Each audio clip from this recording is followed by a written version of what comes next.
It's the final moments before the quiz is due. You've been staring at your paper so hard, you feel as though the questions have been burned into your eyes. Suddenly, the quiz no longer makes sense. What was it even on? What if you've misunderstood the entire thing and now you're going to get a zero? You hurriedly change your answers only to find out a week later that your original answers were the right ones. Honestly, that's the exact opposite of what my teacher told my class, a fresh new group of overthinkers, on our first quiz. Yet, many of us found these simple instructions difficult to follow. Hi, my name is Amy, and as you can probably tell from that introduction, I'm an overthinker. It happens anytime I'm presented with a decision, no matter how small. I can come up with around 30 different questions that probably don't make sense. At this point, I think my science teacher can see me raise my hand for the 50th time to ask her something like what the color red means. And when I told her I was going to do a TED talk on overthinking, she practically bursted out laughing because out of everyone in my class, I'm the one who overthinks the most. So let's dive into the intricacies of overthinking and solve for why we overthink, the detriments of overthinking, the beauty of simplicity, and the balance that needs to be struck, especially in an academic world. What is overthinking?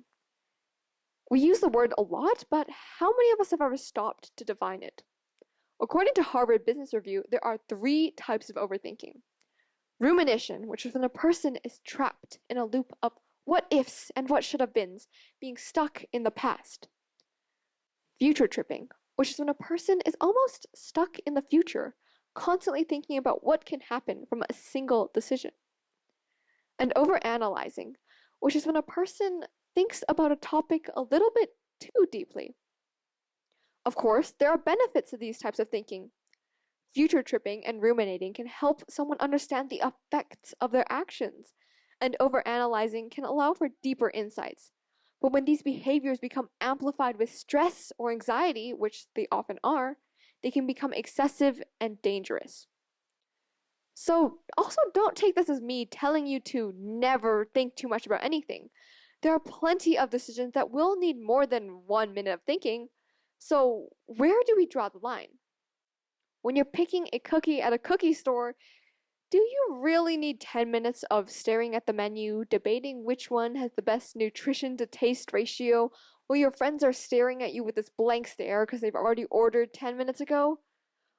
Or is it something like picking courses for high school that can really affect how your high school journey goes? Like, do you really want to be taking three of the most difficult courses all in one semester? No matter how big or small the decision is, something to always keep in mind is that overthinking can and will cause tunnel vision.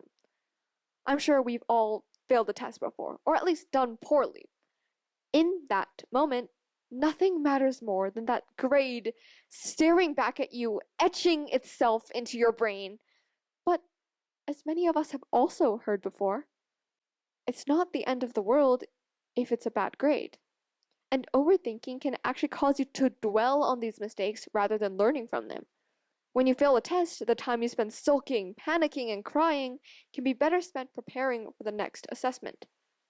So, if overthinking is so bad, why do we even do it? Overthinking comes from a place of defense and not wanting to be wrong. Maybe you're on the last question on a quiz. It's just 3 to 5%. You look down and you don't know it. Something that's so close and yet so far. You don't want to get it wrong, so you begin to overthink. And if you feel like this, rest assured that you're in the majority. So, if most people experience something like overthinking that causes them stress and anxiety, why is there no permanent solution yet? Before we get into the solutions of overthinking, there's something very important that needs to be addressed. Addressing issues with your mental health is not a way of being weak or simply ignoring things. When you face failure, which everyone inevitably will, when the world feels like it's crumbling, when there's no way out, and you've just failed, your mental health needs to be there to pick you back up, to face the consequences and rise again. So, back to how we can really solve overthinking. How do we solve overthinking? I was faced with this exact issue at the beginning of the year. It was shortly after my teacher had told everyone, don't overthink on the quiz. So, naturally, I did the opposite. It wasn't a difficult quiz, it was quite easy. I went through it as quickly as I could, looked it over, filled in my bubble sheet, and handed it in. It was amazing. Until a week later, when I got the grade back. 96. Not a bad grade, but something about it felt weird. The question I'd gotten wrong was something I normally would have gotten right if I'd just taken a couple more seconds to think about it. So, rest assured, solving overthinking isn't being impulsive. There's a spectrum to it. You can't be impulsive, but you also can't overthink. So, I'm going to outline some general strategies of how you can solve overthinking and some more specific strategies. In general, when you feel your mind beginning to wander, having someone to talk to and ground yourself can be very beneficial. And if you have a best friend who just so happens to be really great at listening to your nonsensical rants, then you're in luck. And if you find yourself ruminating or future tripping, setting time specifically for those behaviors can prevent them from coming in when you really don't need that extra anxiety or stress.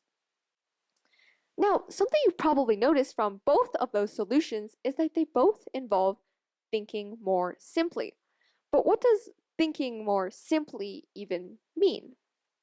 When I outlined all the good and the amazing things that can come from overthinking, I was talking about that type of thinking in particular.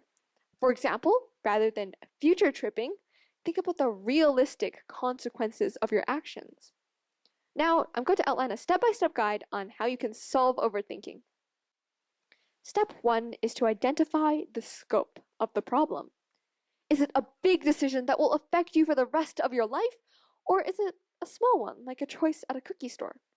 Remember, even the biggest decisions, once stripped down to the simple facts, can be a lot more simple than they once seemed, and a lot easier to tackle that way. Step 2 is involving making sure that you don't fall into the cycle of overthinking. If you feel yourself beginning to slip, take steps back. Come back another day. Have a good night's sleep, and if things have changed, amazing. And if not, sometimes difficult situations need to be faced head on, and they still do need to be faced, no matter how difficult. And step 3 is making this decision. Of course, I can't outline every single wacky, hilarious, weird, and sometimes scary situations that everyone's going to find themselves in, as that would take a year and I'd probably only even cover 1% of them. But in general, make sure you're making an informed decision. Don't be rash, but also don't overthink things. And if it's a question on a quiz, some good steps to follow are 1. Did you notice something new? If so, maybe rethink your answer, choose a different one. And if not, best not to change it as you're probably overthinking things. And step 4 is accepting that not everything can be perfect. And with that, you're ready to never stress again. Well, no, not really. As much as I wish to say that this will solve all of your problems, overthinking still comes from a place of defense. You're not going to be able to really ever solve it, as stopping overthinking completely is like stopping thinking in general, which is impossible. But now you're equipped with tools to face it. Overthinking can affect many people in many different ways.